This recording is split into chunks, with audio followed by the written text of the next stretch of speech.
for sixth episode of Swiss Echoes, this time around with Zaphare, the most successful Swiss player in terms of having international success. He plays for Servette Geneva Esports, is the captain for them. He won the TCS 3 times, and it has only been 3 seasons. He won the SCSL 4 times, and he even has a website, which helped me a lot in researching him. Thanks for being here, Safar. Thanks for having me. So, you won Switzerland, and I think conquering Europe is the next step for you.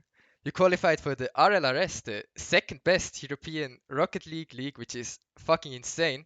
So, can you tell me, how did you do it? It wasn't the first time that you tried to qualify for it. What made the difference this time around? I don't really know. Like I had quite a lot of qualifiers in the past. Like I think I played every single RLRS qualifier, but I've always came to the like semifinals, finals, like one game away from RLRS, 2 games away from RLRS. It's always very close, but we never made it in. So I think the thing that now made it was because we had like a group of or like a team of motivated players that everyone just wanted to finally get into RLRS, and like everyone had this big push of motivation. Everyone just really wanted it, and we trained hard for it. We had the scrims like every day in the 2 weeks before the qualifiers, so we really worked hard for it, and we qualified for it, so that worked out. So, every loss gave you confidence instead of pushing you down and making you unmotivated. Yeah, I mean, like overall, we tried to learn out of the losing, so we tried to get more motivation. Even if we lose, we're still very motivated to finally reach that next level, because like in Rocket League, there is a bubble scene where you have like maybe a tournament once a month or even once in 3 months. So like being in the bubble scene in Rocket League is not very profitable. So advancing to that next level is kind of giving you a big opportunity or a big chance to go further in your Rocket League career. So in the RLRS, what is your goal? Will you try to get into the first division? Will you just try to stay? Or will you try to just improve? Will you see it as a training ground? Use it as a At the training ground. moment, we are 1 to 5 in the league. I think we're pretty bad in the league right now. So we're just looking at like gaining experience in being in such a league, playing against such big teams, and like they're sometimes even doing it full time already. And like we try to use this to get the experience to prepare for the next season. Like the goal for us at the moment is to stay in our LRS, because obviously we can't go on to our LCS with the standings we're in right now. We try to stay in our LRS, which already will be hard. But even if we drop out of the RLRS, we'll try to requalify with the next qualifier, because it's a dream of all of the players in the squad. So even if we lose, we take it as an experience, and we'll learn out of it, and we'll try again and again until we reach the top. So the 1-5 scoreline doesn't disencourage you. You are still very motivated.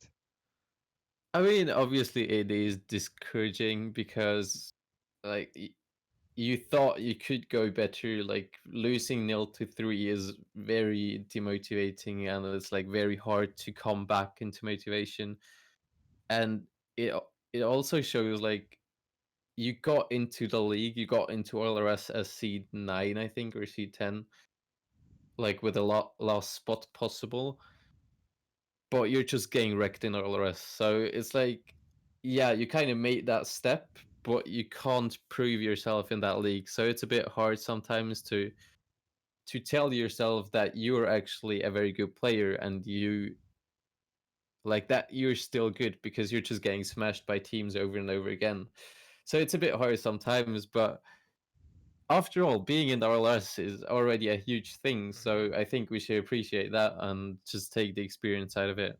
So we'll just try to play as good as we can in the remaining games and see what we can do. So apart from being in the RLRS, the second best European league, you also qualified for the European Invitational, which is to some extent even more insane because you play against not only against teams from the second division but also against teams from the first division like Barcelona, which you almost beat. So how is it playing against these teams? Now with the invitational, that is incredible because like we've beaten two RLRS teams that we've lost in the RLRS. So it's a bit like, yeah, cool, we're in RLRS, we kind of throw this, but after all, we're in tie, like in the invitational, and we can still prove ourselves. This is kind of getting us back into motivation because you kind of see that you're still a great person, you're still a great player, and you still can play on that certain level, and you still can beat those teams. So it's pretty cool to have that actually because you don't feel that, and you you still feel the motivation to grow, and like you see the opportunity to beat those really pro teams and to get into RLRS one day maybe.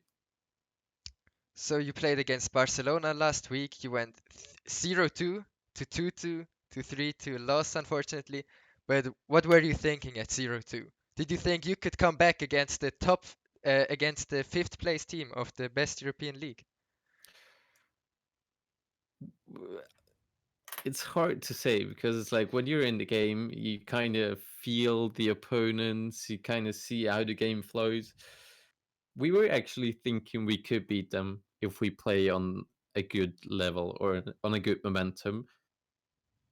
So we were kind of sad or like a bit disappointed that we couldn't really push that through to get the win after all. But having a 2-3 result against FC Barcelona is quite insane, so we should be happy Mhm. about that. And now we'll just see with the invitational where it gets us because now we play against two other RLCS teams, I think, against Endpoint and another team. I'm not quite sure which one, but this is going to be insane because we can prove ourselves again against RLCS teams. And I mean, if we get good results in those matches, they, you still think of yourself as a good player, and it just gets you more motivated to go on improving as a Rocket League player, to go on and get in those bigger leagues, try again until you really make it to the top players. So playing against Barcelona, a first division team, did you see a huge difference between the RLRS and the RLCS teams? Was there a huge difference in playing against them? It's quite a big difference, yeah, because Uh, in the RLRS teams, it's like they are RLRS teams, they're mechanical gods sometimes. They are extremely fast, and they outpace you on everything. They push through you, get all the 50s, etc. But if you play against the RLCS team, they don't rush you on every ball. They don't just overthrow you. They wait until you make the mistakes, and they just immediately punish you for that. So if you play against an RLCS team, it feels like everything you do, they will wait for you and read what exactly you're doing. And if you do one little mistake, they see it and they'll punish you immediately because they know exactly they are on a higher level than you. So they can play this game like they can just play the punish game and punish you for the mistakes you do because after all you're an RLRS team or like a low seeded RLRS team. So you'll probably get very nervous to play against them, and you will start to double commit or like have a whiff there or a miss there or a miss there. So yes, you will do the mistakes obviously, and they will just punish you for that. So it's probably a lack of experience that we can't beat those big teams yet. But I guess maybe one day we'll get the experience. Like even now with RLRS, we get the experience. So maybe one day we'll get all the way up. So I think that's something you aren't used to getting your mistakes punished, something that you haven't experienced really in Switzerland, right? In Switzerland, it's a bit different. Like, if you have a very good team and a very bad team, it's like the bad team. Even if you as a team, even if you double commit on every second ball, even if you miss so many touches, if you're just way faster than your opponent, you can. Um, it's not extremely bad if you double commit because there's one in the back who can like he can save the ball even if there are two coming at him. But on the RLCS level, if there's a 1v1, you may get scored on. If there's a 2v1, there's a 90% chance of you're getting scored on. So like on the bad teams, it's easier to recover than playing against the good teams because the good Of teams course. obviously they're gonna boost RV as well. This is like a very big thing. And then you just end up with no boost in the back trying to defend your goal and they're just coming in with the shots and get the goals. So in Switzerland, you for 2020, what are your goals? Will you just try to win the TCS for the fourth time back to back to back to back and win the SCSL, or are there any other goals? Um, I mean, after all, it's winning TCS again. Like, why not? This is the biggest challenge in Switzerland. You're trying to prove again that you're on top of Switzerland. You're trying to stay on that top one. And for me, at the moment in Switzerland, it's more like I want to push the community as well, or like push community events, get a bit closer to the community, and like build up the whole base as well, and not just try to win it and get the money out of it and just be gone, but to try to be involved into everything, to give some like maybe do a little tournament on the side to give opportunities to little teams to improve against other teams or like to try to get a bit closer to the community to make them grow and give the opportunities to other players as well. But obviously, I want to win the TCS again. So yeah, like I don't want to like Yeah, give lose the it. wins to others. Yeah.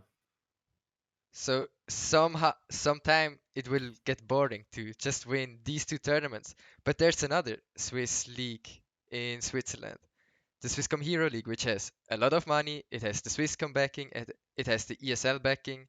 I think it's bigger in terms of viewership. Do you think it would help the Swiss Rocket League scene if the Swisscom Hero League would adopt a Rocket League into their arsenal of games? Would you like it? This is a hard question, actually. Like, in terms of a player, I would like it because there is more challenge. There Mhm, are more tournaments. There are more ways to prove yourself that you're on top of Switzerland. There are more ways of getting into tournaments for other Swiss teams as well. So obviously, it would be quite good to have this to have the exposure as well from the Swisscom side and like the whole Swisscom Hero League. Like they grant you a quite big exposure. So that would be good for Rocket League and Swiss Rocket League overall. But I think like having the TCS right now, they are mainly focusing on that Rocket League part. So with the TCS, they have that one game they're trying to push. And if you have like if we compare them to SCSL, they have like I don't know how many games, but a lot. mhm. So they can't really focus on that one game or they can't really focus on growing that community. They're more likely trying to push all the games a bit, but they're not really pushing. They're just giving the platform and then they leave because they can't afford to have managers for everything that also push the work into to make the community grow, to make everything run perfectly and smooth, to have the community streams, to have every game streamed, etc. With the Swisscom Euro League, it's a bit the same. They have I don't know how many games they have, three or Three: four. Clash Royale, CS, and League of Legends. Yeah, exactly. They have three. So adding a fourth or changing the third, it could be very nice, Mhm. but it may be as well a bit too much. Like maybe an off season of TCS, but if you have TCS and Swisscom EuroLeague at the same time, it would be way too much for it, I think. So now that you're back to playing in Switzerland as you played today against Lausanne, is there a lot of pressure in you because all of Switzerland thinks you are the saviors of the Swiss scene? You are bringing Swiss esports on the international stage, which has never been done before in League or CS:GO. Is there a lot of pressure? There is, I mean, there is the pressure on the expectations because, like, if you lose the game to Lausanne, yeah, many people would come at you and like, aha, you lost against Lausanne, or like, yeah, like those kind of things.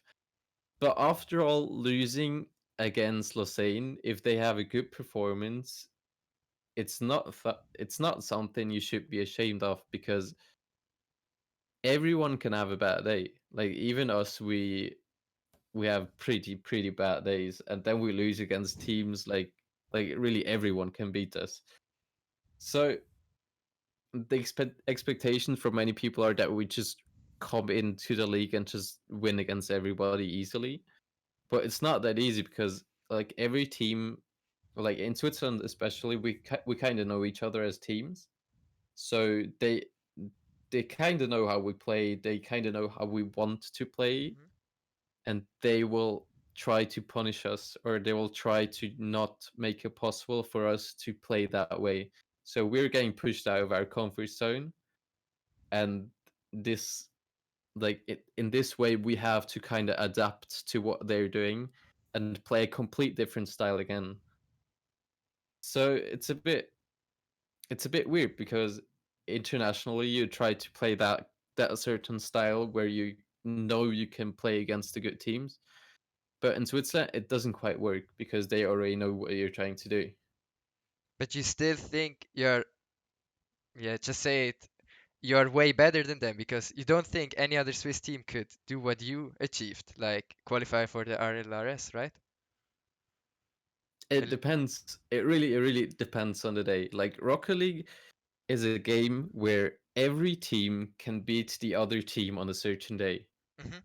Like as you see in America, where an unknown team has beaten the world champs and just won the next DreamHack. It's like in Rocket League, it's a lot about how you feel on that certain day and how the team chemistry works out. So if all the three players on one team really feel good, you have a, an extremely good team. But if like maybe one player has a bad day, and this can completely throw off the rotation because the rotation really relies on that one person. So it's a bit on how you feel as the whole team, which can make big upsets or make like a team very consistent. With us, Servette, we sometimes or we're not very clean on the rotation right now, and obviously like the bad results in RLRS, etc. We're not really feeling the rotation at the moment, but maybe we'll feel again one day because like in the invitational, in the qualifiers, and in the match against FC Barcelona, we had the rotation again, and we had the good feeling.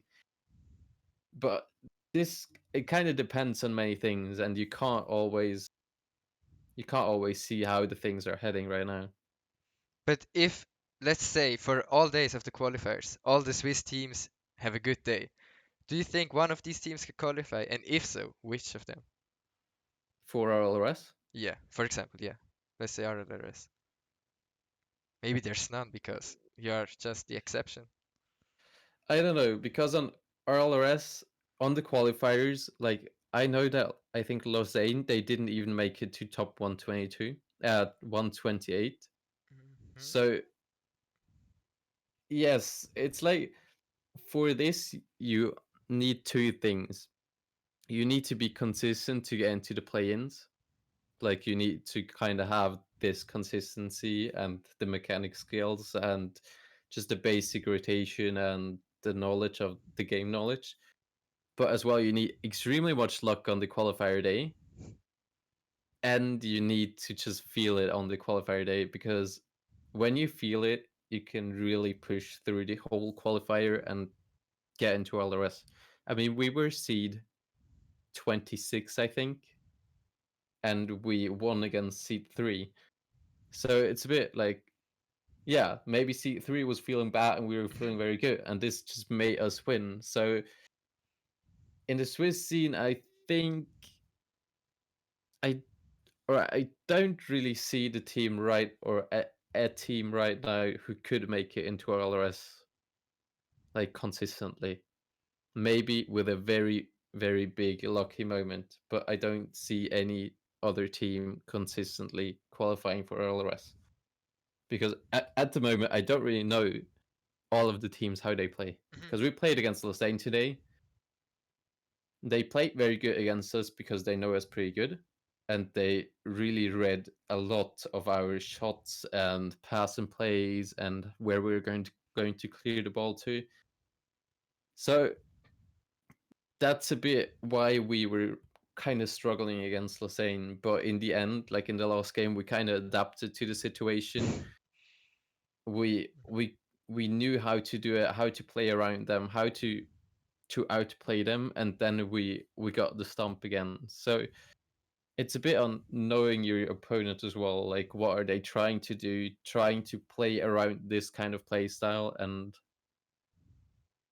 yeah, it's a bit on how you feel as well. Because at the beginning of the match, actually, where Yagi and Mary joined me in the voice chat, it was like, yeah, we should be winning this game, and I was like, yeah, but we still should take it seriously. And they were like, yeah, I mean, losing against Servette would against Lausanne would be, yeah, it would be quite bad, or like, Mhm. yeah, I mean, like, it wouldn't be a very good thing, because like obviously you were in the RLRS and Lausanne, they didn't make 128, so Yeah, on it would paper not you're be much very, better. yeah, on paper you're much better, so you should be winning. So that might be a big point as well. They were maybe just underestimating Lausanne and not really thinking they were actually that good. So yeah, this is kind of a big thing as well, because if you underrate a team, they can just come out, surprise you, and clap you. This maybe helped us as well in the play-ins against the top 3 seed, because many people are actually underrating us, Mhm. because like, yeah, C26, who who's that, or like, yeah, they maybe saw us in ranked, and like we played some tournaments and we did very bad results, so obviously no one's gonna think we're gonna play that good. So this can help you in quite a lot of situations to be underrated, actually. So they underestimated you now, but if you would have the opportunity to play full time as a team, how good do you think you would be? Would you make it to the RLCS? This really depends on the it depends on the mindset of the players, exactly, because um it's like there are players that really want to move forward. There are players that really want to get into RLCS, that really want to get that pro slot and really move forward and be the best player in the world. But there are players as well. They're like, they want to become that, or want to go into RLCS, but they're not really willing to push that effort in. So like, I don't really know from all the players in the team if they would, if we had the opportunity to go full time.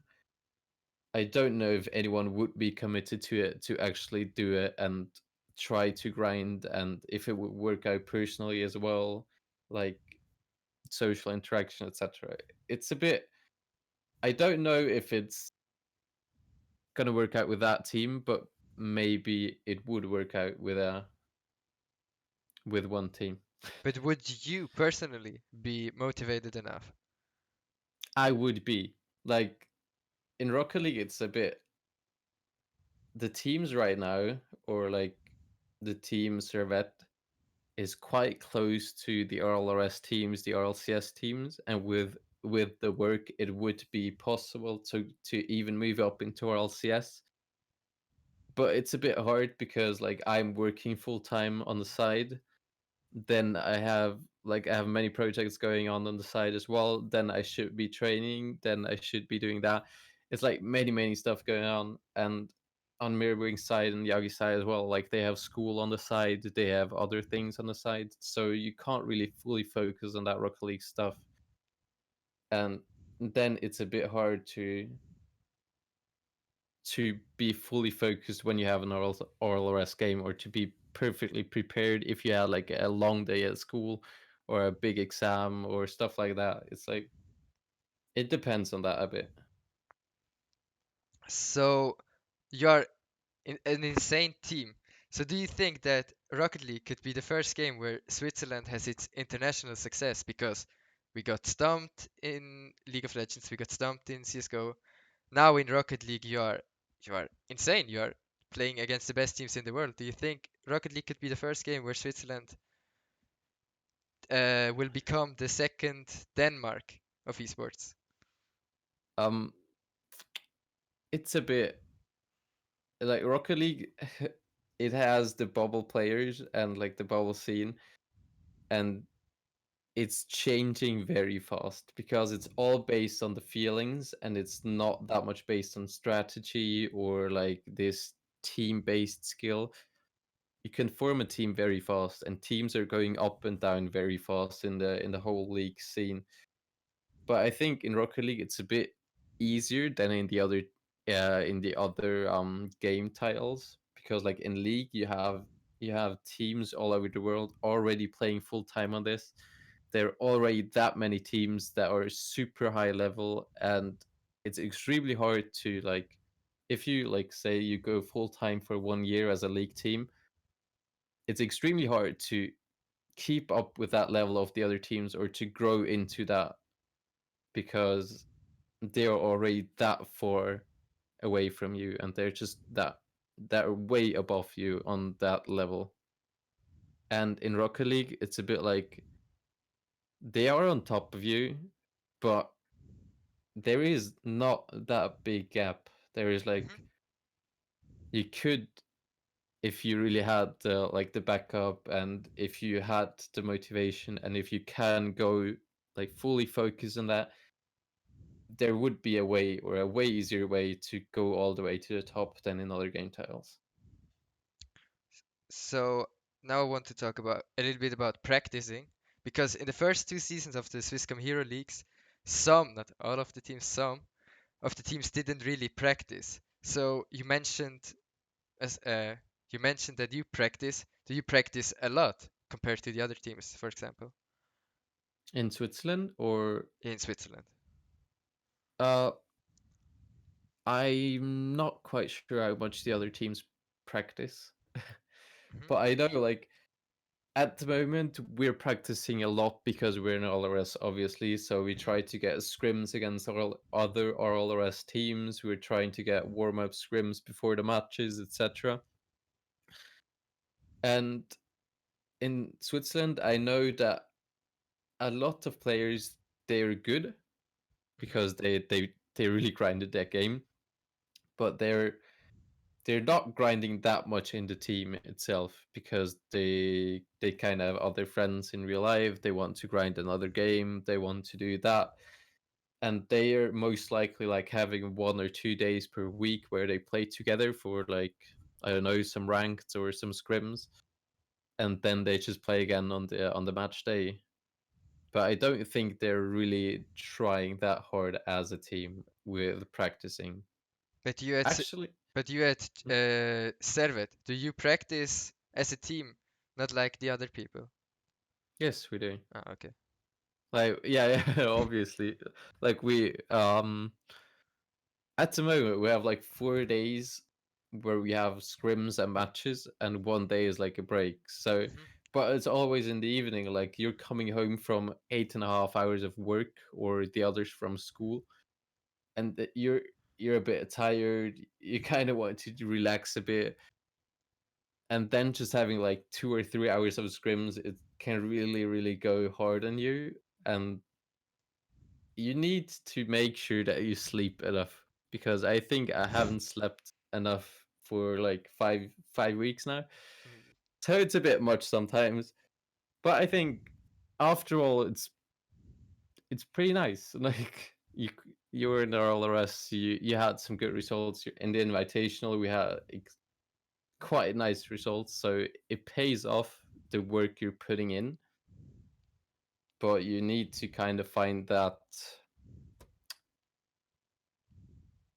you don't you shouldn't push too much into it, and you should not like You should try to find a balance between. yeah, exactly, that's what I meant, to balance out like the work life, the social life, and the Rocket League in between, and like maybe other games as well if you're interested into that, and then still find time for yourself, because there are some people that does sometimes forget about that, because this is quite kind of important as well. So do you think the the amount of practicing Servette does, do you think this is the factor that makes you better than the other Swiss teams? And if they would practice as much, they would catch up? Or are you just three better players than the rest of Switzerland?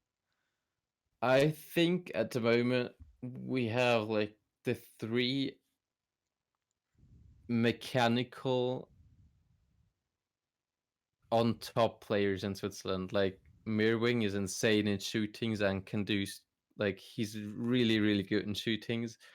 Yagi is like he's just freestyling, putting the jump resets and stuff like that. And I'm more like the guy in the back backing them up a bit. I'm more like the shot caller, trying to say what we should do or what tactic we should use, and trying to get the rotation going and see where we should push more or where we should push less. So we kind of have those three individual very good players, and we're already ahead of the others in that term. So it's a bit hard for them to, even if they would practice once a week or like 3 times a week, or even if they practice as much as we do right now, it still would be kind of hard for them to come up to that level in, I don't know, 2 months. But if they would do that, like let's say if they practice for like 1 year straight, they would definitely come up to us and beat us in the next season. But like it's a long term process, and you Mhm. really need to focus on it. So you said that you scrim a lot. Is this the only thing you do as a team, or do you also watch replays, copy threads of the best teams, or are there any other things you do to improve as a team?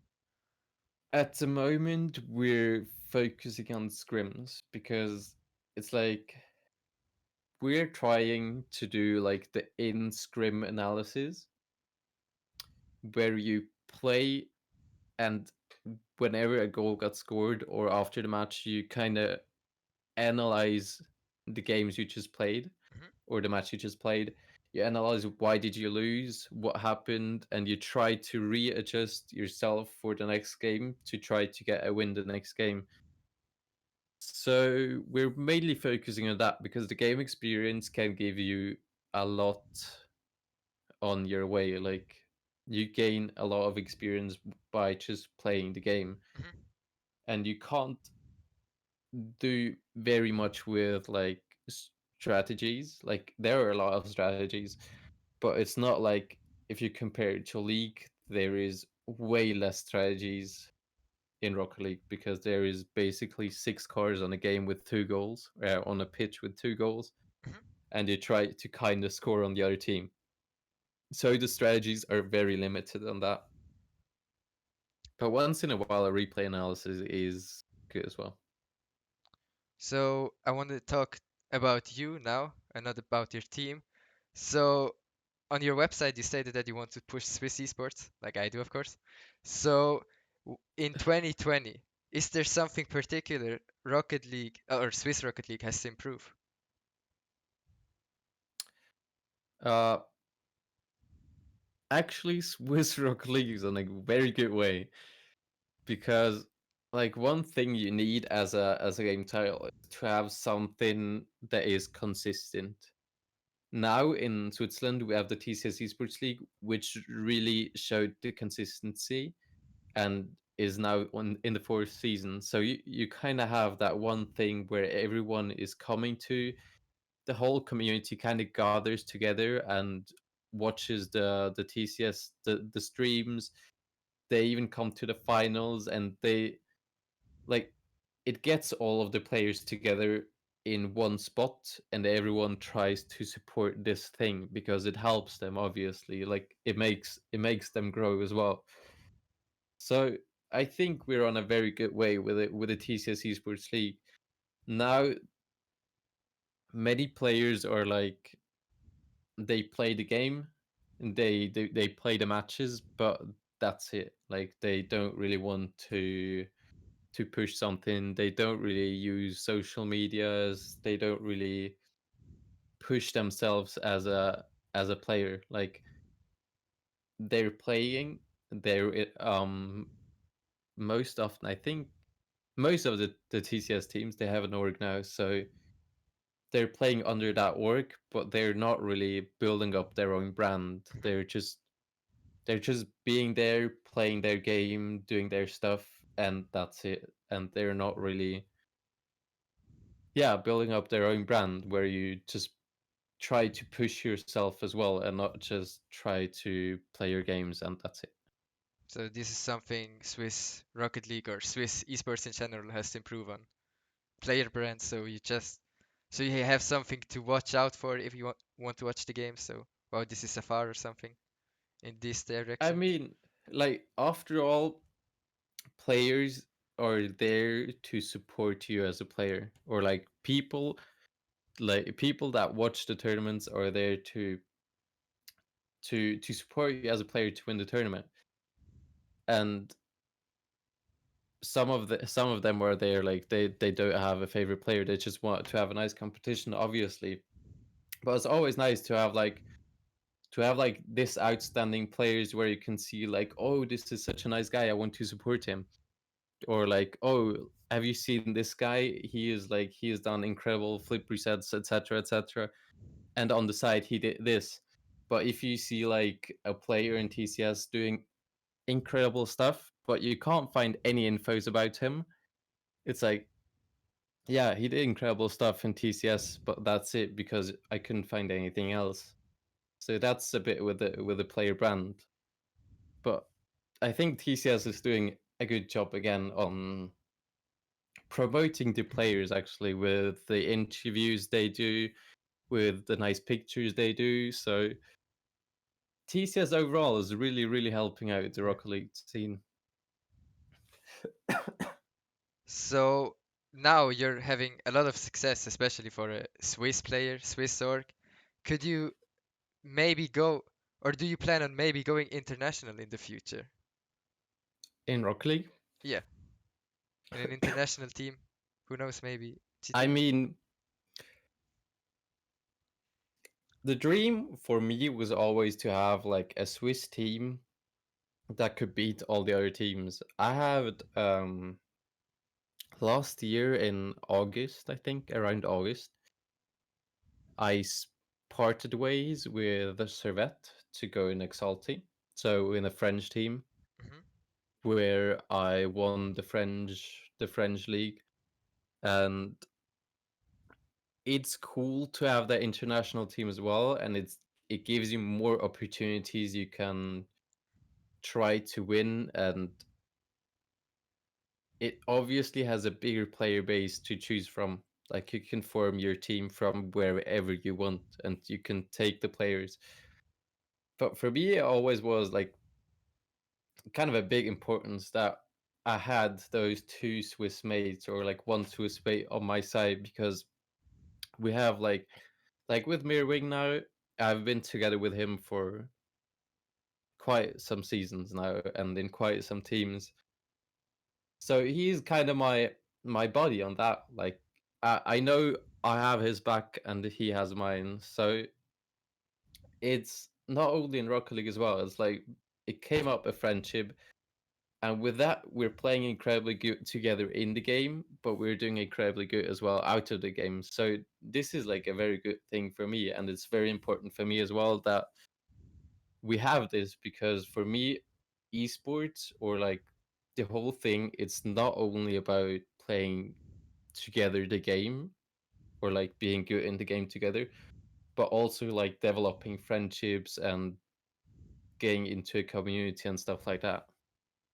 But don't you think you could form a friendship as well with an international player? Maybe with Yes, Scrapkilla or obviously. something like that. So, Yes, obviously you can do that as well. The problem more likely is if you go into an international team, it's way easier to split up again. hmm Or like actually the problem I always had with the international team was I wanted to play in the Swiss league. The Swiss league, like TCS Esports League, I always wanted to play it, so I needed a Swiss mate. So that's where Mirwin came in. Wow, I've been talking quite a lot now. Corona. No, no. Um, and yeah, like now I don't know where I was. You were at you have mirroring at your side, so you can play in the TCS Oh in yeah, Switzerland. exactly. Like the Swiss leagues, they were pretty important to me. So when I split with Servette to play international, I didn't have that mate to play in the Swiss league as well. So I think I didn't play in one SCSL season where I just didn't play at all, or I think I was sub for Arctic. But like I didn't really push that. But for me, Switzerland is still a big thing because I live here, and after all, the international scene is way harder to get in because the skill is obviously way higher, and you need to be insanely good because you need to be top 16 or top 18 to get into the very high leagues. So it's easier to be good on a national on a national side, and if you have like that big national thing going, it's very good as well. It's very good for you as a player as well because you're obviously in it. So that's probably why I wanted to push the Swiss Esports League because after all, it's helping you as well, and it's like a lower skill level to to get into, and it kind of gives the opportunity to lower leveled players to get into professional gaming as well, where you don't have to be on top of the like where you don't have to be a top team of Europe or the world. But don't you want to play after you won the TCS for the 20th time? Don't you want to win the RLCS and the World Obviously, yes, Championship? So wouldn't you yes, yes. be ready to sacrifice playing in the Swiss league with Swiss teammates to go into an international squad, win Worlds? Yes, Would like you be I able would, to I sacrifice that? would sacrifice it to play in Worlds, obviously, or play RLCS, hmm etc. But my dream or my goal was to accomplish that with a Swiss team, hmm like to get that Swiss team into the Oh. RLRS to do both things at the same time. But it's hard because you don't have that big player base to pick the people from and shuffling together and get the best team out of it. So But when I yeah, we kind of made sorry. it. So you're done on this question. Yes, So exactly. when I was researching you, I had no idea about Rocket League and no idea about Swiss Rocket League. I don't have still, but Oh, if you had to convince me, why should I watch Rocket League? How would you convince me? Why should I I mean, follow there Swiss is Rocket like League, for there. example? Oh, okay. So it's Rocket League. There is something else, but Or no, say Rocket Rocket League League. overall. Yeah, The Rocket Rocket League League overall. overall. There is that one clip in the RLCS Worlds where there is one overtime. I think in Game 7 where it's just extremely intense. Like Rocket League is extremely fast paced, so there's always something going on. Rocket League is, I think, I don't know about that actually, but I think there in Rocket League there are so many upsets because it's so based on feelings Hmm. that every team can upset another team. So that kind of makes league play a bit more interesting because you never really know who's gonna win in the end. And like even in Worlds, there are sometimes teams winning against other teams you would never expect that. So it makes it really interesting to see what people are capable of, what strategies new teams are using to beat the other teams, and it's always pretty close. Like in Rocket League tournaments, or at least most in the finals, it's very often quite close, and it's always like in a best of five. Often it really ends up in that game five, and if that goes into overtime as well, the hype is like Hmm. quite insane because you have that overtime thing where the last or the next goal counts. So there is no draw. There is either that win or you lose, and it's on one goal. So there's like this extra factor of having this interesting thing. And there's another good thing in Rocket League as well. It is very family friendly because Hmm. Yeah. there is no No no shooting, no terrorists. shooting. Exactly. There is it's very friendly. It's very easy to understand because you have two goals, you have six cars, and one team is playing into the one goal and one team is playing into the other goal. So yeah, like who doesn't understand this? It's pretty easy to follow. And like with the casters as well, if you have like very good casters, it's very nice to just look into and feel the hype going on. And like the RLCS lands, so the worlds, they're always like if you're in the crowd there, the hype is very insane. And no matter if you're in the game, if you have any knowledge about it or not, you will feel that hype going. And why should I watch or follow Swiss Esports? Uh, Rocket League Esports? Rocket League esports in Switzerland is a bit one-sided, I would say, Yeah, because of because you. yes, but it is like that because you have that one team really dominating the Swiss team because Hmm. it's kind of formed out of the best three Swiss players. Hmm. So you kind of have that one dominating team which just rushes over the other teams. But as you saw today in the TCS Esports League, it's like even that team, Lausanne went up 1-0 against us, and we went into game five. So it could have been that Lausanne would have clapped us. So there's always this. You never really know if it's gonna work out in the end or not. You know there is a obvious favorite, but you're not quite sure if the favorite actually is going to win or if the underdog just comes in and claps the hell out of the favorite because that happens quite a lot. But it never happened in Switzerland, luckily. But maybe it will. Maybe it will, and it's very likely that it will happen one day because, like, you become a bit lazy, I would say, or like you become a bit. Yeah, you start to underestimate the teams because you won 3 seasons in a row. So you kind of start to think, yeah, maybe we don't have to practice that much or we don't have to try out that much so we can try a bit, we can take it a bit easily, and then you just get clapped. So it's a bit, you never really know. And I hope that we're going to win this season. I can't say it for sure because I think like the team Sir looks really dangerous, team Lausanne looks really dangerous as well, and there are other teams. I'm not quite sure how we will play against them. Like we are on the paper, we are the favorites. Hmm.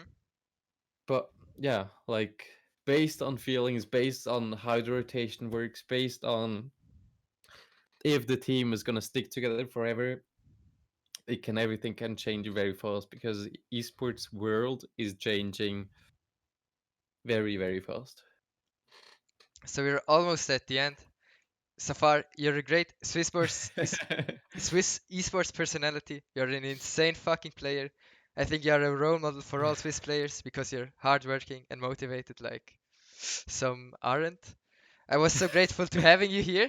Is there anything you want to say at the end to the viewers? um, I would say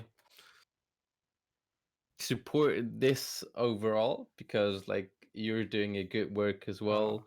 You're getting the content, and this is something Swiss esports needs as well, like the content creators. Because if you look out there, Swiss German or Swiss streamers are quite rare, and mhm. it's like Swiss people actually creating content is like it's a bit rare because in Switzerland you can go into an apprenticeship and you gain like like you gain or you get way more money than esports. Yeah, yeah. So yeah, and it's like you have way more opportunities in other things than esports. But esports overall, I think it's developing. It's very slowly in Switzerland, but it's coming up. So support him. He's a very great guy. Thank you very much. So, thanks again for being here, Safar. To the viewers at home, follow Safar on Twitter. His Twitter at is under his name. Support him in the RLRS, in the TCS, in the SCSL, in the European Invitational, and every other tournament he will play. If you want to watch more Swiss esports content like this, you can follow me on Twitter and subscribe to me. I'm always open for feedback. So, thank you everyone for watching and have a nice day.